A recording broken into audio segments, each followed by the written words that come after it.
Hi, అందరికీ నమస్కారం అండి. Welcome back to Sharath updates YouTube channel. Telangana Aasara పింఛన్లు 4,000 అలాగే 6,000 ఆసరా పింఛన్లు అందించే తేదీలు ఇవి. దీని గురించి పూర్తి వివరాల కోసం వీడియోను ఎక్కడా కూడా స్కిప్ చేయకుండా పూర్తి వరకు చూసే ప్రయత్నం అయితే చేయండి. అలాగైతేనే వీడియోలో ఉన్న సమాచారం మీకు క్లియర్గా అర్థమవుతుంది.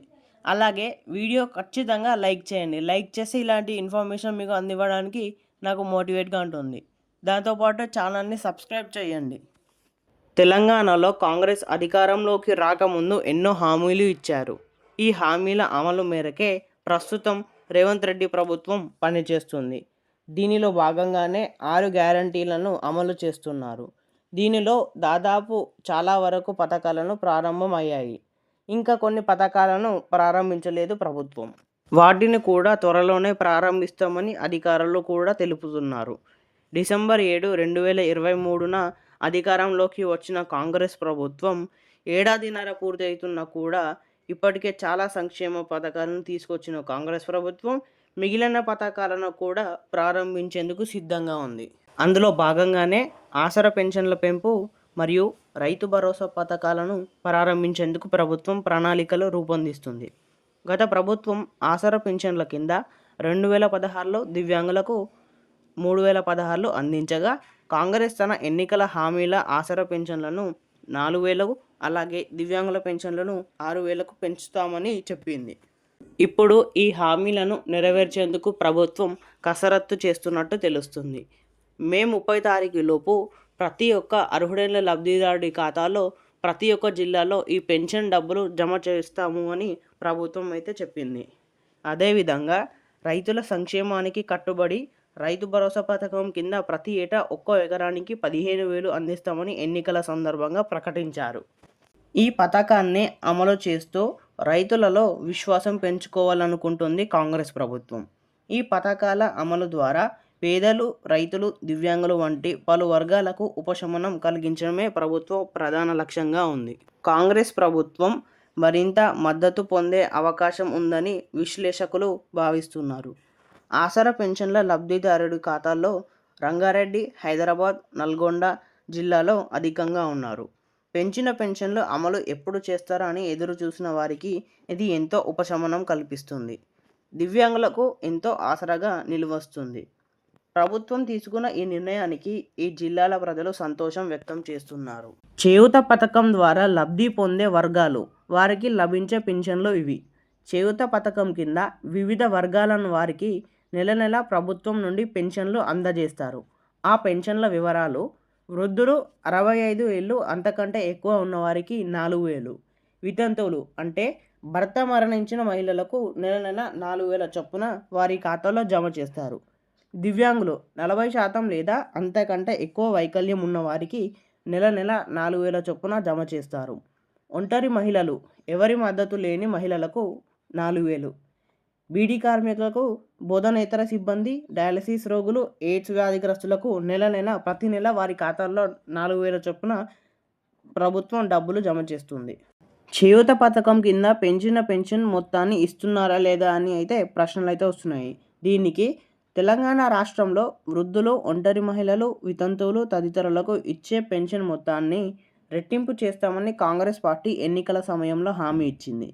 చేయూత పథకం పేరుతో ఈ కార్యక్రమాన్ని రూపొందించారు. అయితే పెంచిన పెన్షన్ మొత్తాలను పంపిణీ చేయడం ఇంకా ప్రారంభించలేదు. ప్రస్తుతం లబ్ధిదారులు గతంలో ఆసరా పెన్షన్ కిందనే మొత్తాన్ని పొందుతున్నారు అని సమాధానం ఇచ్చారు. చేయూత పథకానికి ఆన్లైన్లో దరఖాస్తు చేసుకోవచ్చా అని ఒక ప్రశ్న వస్తే దానికి ప్రస్తుత ప్రభుత్వం చేయూత పథకానికి దరఖాస్తు చేసుకునేందుకు ఆన్లైన్ విధానం అందుబాటులో లేదు. చేయూత పథకానికి సంబంధించిన దరఖాస్తు ఫామ్లను ప్రజాపాలన కేంద్రాలు, గ్రామ పంచాయతీ మండలాలు, మండల పరిషత్ కార్యాలయం, మున్సిపల్ కార్యాలయాల నుండి ఈ ఫామ్లు అయితే పొందవచ్చు. పెన్షన్ మొత్తాన్ని లబ్ధిదారుడికి బదులుగా కుటుంబ సభ్యులు లేక మరెవరైనా తీసుకోవచ్చా? కొన్ని ప్రత్యేక పరిస్థితుల్లో అధికారుల అనుమతితో లబ్ధిదారుడికి బదులుగా కుటుంబ సభ్యులు పెన్షన్ తీసుకునేందుకు అనుమతి ఇస్తారు. సాధారణంగా అయితే లబ్ధిదారుడు స్వయంగా పెన్షన్ తీసుకోవాలి. పెన్షన్ పంపిణీ చేసిన అనంతరం లబ్ధిదారుడి నుండి ప్రభుత్వ సిబ్బంది వేలిముద్రలు కూడా సేకరిస్తారు. వరుసగా 3 నెలల పాటు లబ్ధిదారుడు స్వయంగా పింఛన్ తీసుకోకపోతే పథకం నుండి తొలగించే ప్రమాదం కూడా ఉంది. అక్రమాలను అరికట్టడం, జవాబుదారీతనం, లబ్ధిదారుడి భద్రత కోసం ప్రభుత్వం ఈ నిబంధనలను విధించింది. చేయూత పథకానికి అర్హతలు ఏమిటంటే, చేయూత పథకానికి దరఖాస్తు చేసుకునేందుకు ఆయా కేటగిరీల ప్రకారం నిర్దిష్ట అర్హతలు కలిగి ఉండాలి. వృద్ధాప్య పింఛన్ అర్హతలు: వయసు 57 ఏళ్ళు అంతకంటే ఎక్కువ ఉండాలి. తెలంగాణ రాష్ట్ర నివాసి అయి ఉండాలి. దరఖాస్తుదారుడు ఇతర ప్రభుత్వ పింఛన్ను పథకాల ద్వారా లబ్ధి పొందుతూ ఉండకూడదు.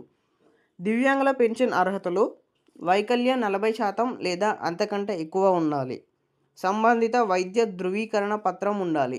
వయస్సు నిబంధన లేదు. వయసుతో సంబంధం లేకుండా వైకల్యం ఉన్న ఎవరైనా దరఖాస్తు చేసుకోవచ్చు. తెలంగాణ రాష్ట్ర నివాసి అయి ఉండాలి. దరఖాస్తుదారుడు ఇతర ప్రభుత్వ పింఛన్ల పథకాల ద్వారా లబ్ధి పొందుతూ ఉండకూడదు.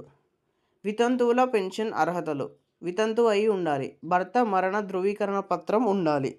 తెలంగాణ రాష్ట్ర నివాసి అయి ఉండాలి. ప్రభుత్వ ఇతర పింఛన్ పథకాల ద్వారా లబ్ధి పొందుతూ ఉండకూడదు. ఒంటరి మహిళల పింఛన్ అర్హతలు: వయసు 18 ఏళ్ళు లేదంటే అంతకంటే ఎక్కువ అయి ఉండాలి. ఎవరి మద్దతు లేని కుటుంబ పోషణ బాధ్యత కలిగిన మహిళలు దీనికి అర్హులు. తెలంగాణ రాష్ట్ర నివాసి అయి ఉండాలి. ప్రభుత్వ ఇతర పెన్షన్ పథకాల ద్వారా లబ్ధి పొందుతూ ఉండకూడదు. బీడీ కార్మికుల పెన్షన్ అర్హతలు: వయసు 18 ఏళ్ళు లేదంటే అంతకంటే ఎక్కువ అయి ఉండాలి. గుర్తింపు పొందిన బీడీ పరిశ్రమల్లో కార్మికులుగా పనిచేస్తూ ఉండాలి. తెలంగాణ రాష్ట్ర నివాసి అయి ఉండాలి. ప్రభుత్వ ఇతర పెన్షన్ పథకాల ద్వారా లబ్ధి పొందుతూ ఉండకూడదు. ఎయిడ్స్ వ్యాధిగ్రస్తుల పెన్షన్ అర్హతలు: హెచ్ఐవి లేదా ఎయిడ్స్తో బాధపడుతున్న వాళ్ళు వీరికి ఈ పెన్షన్కి అర్హులు. వయోపరిమితి నిబంధన లేదు. తెలంగాణ రాష్ట్ర నివాసి అయి ఉండాలి. ప్రభుత్వ ఇతర పెన్షన్ పథకాల ద్వారా లబ్ధి పొందుతూ ఉండకూడదు. డయాలసిస్ బాధితుల పెన్షన్ అర్హతలు: దీర్ఘకాలిక మూత్రపిండ వ్యాధితో బాధపడుతూ డయాలసిస్ చేసుకుంటున్న వారు దీనికి అర్హులు. వయోపరిమితి నిబంధన లేదు. తెలంగాణ రాష్ట్ర నివాసి అయి ఉండాలి. ఇతర ప్రభుత్వ పెన్షన్ల పథకాల ద్వారా లబ్ధి పొందుతూ ఉండకూడదు. బోధనేతర సిబ్బంది పెన్షన్ అర్హులు: ప్రభుత్వ లేదా ఎయిడెడ్ విద్యా సంస్థలో పనిచేసే బోధనేతర సిబ్బంది అంటే తక్కువ వేతనంతో పొందుతున్నవారు దీనికి అర్హులు. వయసు 18 ఏళ్ల నుండి 60 ఏళ్ల మధ్య ఉండాలి. తెలంగాణ రాష్ట్ర నివాసి అయి ఉండాలి. ప్రభుత్వ ఇతర పెన్షన్ పథకాల ద్వారా లబ్ధి పొందుతూ ఉండకూడదు. గమనిక ఏంటంటే, కొన్ని కేటగిరీల ప్రభుత్వం ఆదాయ పరిమితి విధించింది. కాలానుగుణంగా ఈ పరిమితిలో మార్పులు కూడా ఉండవచ్చు. సంబంధిత అధికారులను సంప్రదించి ఆ సందేహాలను కూడా నివృత్తి చేసుకునే అవకాశం కల్పించింది ప్రభుత్వం. ఇవైతే ఈరోజు తెలంగాణ యొక్క పెన్షన్ అప్డేట్స్. మరెన్నో తెలంగాణ యొక్క లేటెస్ట్ పెన్షన్ అప్డేట్స్ కోసం మన ఛానల్ని సబ్స్క్రైబ్ చేసుకొని ఉంటే నేను పెట్టిన వీడియో ద్వారా మీకు నోటిఫికేషన్ వస్తుంది. అలాగే వీడియోలో కొంచెమైనా సమాచారం తెలుసుకున్నట్టు అనిపిస్తే వీడియోని ఖచ్చితంగా లైక్ చేయండి.